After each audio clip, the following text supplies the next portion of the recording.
माँ शैलापुत्री कौन है? तो ध्यान से सुनो, माँ शैलापुत्री पहाड़ों की बेटी हैं। शैला का मतलब होता है माउंटेन और पुत्री का मतलब होता है डॉटर।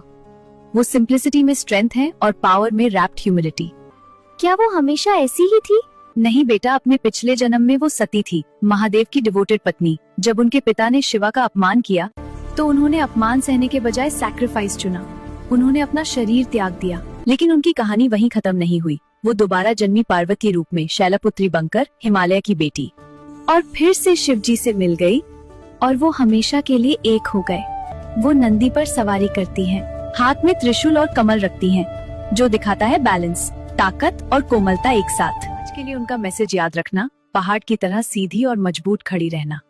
हाँ माँ। जिंदगी के स्टॉर्म्स में भी ना हिलना, अपने वैल्यूज पर टिके रहना चाहे दुनिया कुछ भी कहे, और हमेशा हर शुरुआत फेथ और ह्यूमिलिटी के साथ करना, जैसे नवरात्रि उनसे शुरू होता है। बिल्कुल बेटा।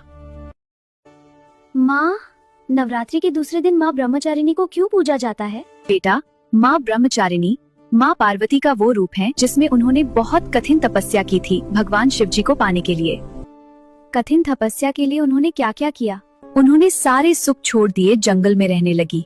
पहले फल ही खाए, फिर सिर्फ पात थे और आखिर में कुछ भी नहीं खाया। इसलिए उनका नाम अपर्णा पड़ा। इतनी मुश्किल जिंदगी शिवाजी के लिए? हाँ बेटा, उनकी डेडिकेशन इतनी स्ट्रॉन्ग थी कि वो गर्मी, ठंड, बारिश सब बिना हिले से लेती थी। फिर शिवजी ने क्या किया? उन्होंने पार्वती जी की भक्ति को टेस्ट किया। एक साधु के रूप में आए और खुद का ही मजाक उड़ाने लगे। फिर पार्वती जी ने क्या बोला? तो पार्वती जी ने भी अपनी भक्ति का स्ट्रांगली समर्थन किया। तब शिव जी को अपना असली रूप दिखाना पड़ा और उन्होंने पार्वती जी को अपनी अर्धांगिनी बनाया। इस कहानी से हमें ये सीख मिलती है कि अगर डेडिकेशन और पेशेंस स्ट्रांग हो तो कोई भी गोल अचीव हो सकता है। माँ, मैं भी आज से फोकस्ड रहना स्टार्ट करूंगी। माँ चंद्रघंटा कौन है और उन्हें नवरात्रि के तीसरे दिन ही क्यों पूजते हैं? जब माँ पार्वती का विवाह भगवान शिव जी से तय हुआ, तब उनकी माँ रानी मैना दूल्हे का स्वागत करने के लिए बाहर थाली लेकर खड़ी थी। फिर क्या हुआ? तब भगवान शिव जी अपने भयानक रूप में वहाँ आए। उनके साथ भूत, पिशाच और राक्षसों का प्रोसेशन भी था। ओह नो, ये तो बहुत स्कैरी होगा। हाँ बेटा, इतना भयानक दृश्य देखकर रानी मैना इतनी डर गई कि वो बेहोश ही हो गई। फिर माँ पार्वती ने क्या किया? ये देखकर माँ पार्वती को बहुत गुस्सा आया। उन्होंने अपना और भी भयानक रूप ले लिया। उन्होंने अपने 10 हाथों में अस्त्र शस्त्र धारण किए। अर्धचंद्र के आकार का घंटा विराजमान है, इसलिए वो देवी चंद्रघंटा बन गई। वाह! फिर उन्होंने क्या कहा? उन्होंने जोर से गरज कर कहा, अगर तुम भयानक लग सकते हो तो मैं भी हो सकती हूँ। फिर सिचुएशन कैसे ठीक हुई? भगवान शिवाजी ने अपनी गलती समझी। फिर उन्होंने अपना रूप बदला और एक बहुत मनमोहक दुल्हे का रूप ले लिया।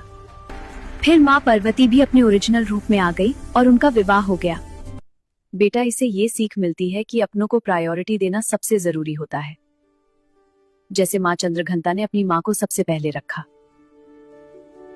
सच में माँ, ये बहुत ब्यूटीफुल लेसन है। मम्मा, माँ कुष्मांडा कौन है? बेटा, जब कुछ भी नहीं था, ना दुनिया ना रोशनी, तब सिर्फ एक छोटी सी डिवाइन लाइट थी। माँ आदिशक्ति। फिर क्या हुआ मम्मा? आदिशक्ति प्रकाश का एक प्यारा सा बिंदु थी और सूर्यदेव एक एकदम काला गोला थे। वह सूर्यदेव के पास से सुंदर रोशनी की लपटों में तेजी से गुजरती थी, जिससे सूर्यदेव रोशन हो जाते थे। इसलिए उन्होंने सुझाव दिया कि वह सूर्यदेव को अपना आधार बना ले। इसलिए उन्होंने अपना एक रूप कुष्मांडा देवी का बनाया। इसका मतलब क्या होता है? कु मतलब छोटा, उष्मा मतलब गर्माहट और अंडा मतलब कॉस्मिक एग। मतलब उनकी स्माइल से दुनिया बनी? हाँ बेटा, माँ की एक प्यारी सी मुस्कान से सूर्यदेव रोशन हो गए और पूरी सृष्टि का जन्म हुआ। मम्मा, कितनी पावरफुल है माँ। इसलिए हमें भी हमेशा खुश, क्रिएटिव और पॉजिटिव रहना चाहिए, बिल्कुल माँ कुष्मांडा की तरह। माँ, स्कंदमाता कौन है? स्कंदमाता कार्तिकेय की माँ है, जिनको स्कंदा भी कहते हैं। एक असुर था, तारकासुर, जिसका वध सिर्फ स्कंदा के हाथों लिखा था। फिर क्या हुआ मम्मा? माँ स्कंदमाता ने अपने बेटे को एक दिव्य भले के रूप में एक शक्ति दी और आशीर्वाद दिया कि वो जीतेगा। युद्ध में भगवान स्कंदा ने तारकासुर के भाइयों को हरा दिया, लेकिन तारकासुर अहंकारी था। वो उस दिव्या भाले का मजाक उड़ा रहा था। वाओ! फिर भगवान स्कंदा समझ गए कि तारकासुर को असल में वो दिव्य भला चाहिए था। जैसे ही तारकासुर का ध्यान भटका, भगवान स्कंदा ने कहा, चाहिए तुम्हें, लो, और वेल फेंकते ही तारकासुर का अंत हो गया।